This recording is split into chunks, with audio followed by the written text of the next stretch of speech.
Want a higher Tabby credit limit to make bigger purchases? Here's how to request one the smart way.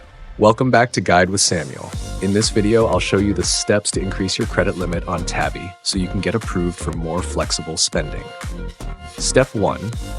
Open your Tabby app and log into your account. Step 2. Make sure you've paid all your past installments on time. Tabby rewards consistent on-time payments with better limits. Step 3. Avoid maxing out your current limit. Keeping some available balance improves your chances. Step 4. Use Tabby regularly with trusted merchants. This helps build a strong user history. Step 5. Go to the My Account or Profile tab and look for your spending limit. If eligible, you may see an option to request a credit limit increase.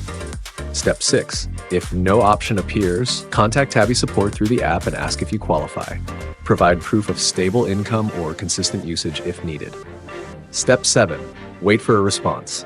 Tabby may take a few days to review and respond to your request. Tip: your credit behavior, not just your income, affects your limit. So keep your account in good standing. Found this helpful? Drop a ha and share your experience in the comments. Subscribe to Guide with Samuel for more easy financial guides. Thanks for watching.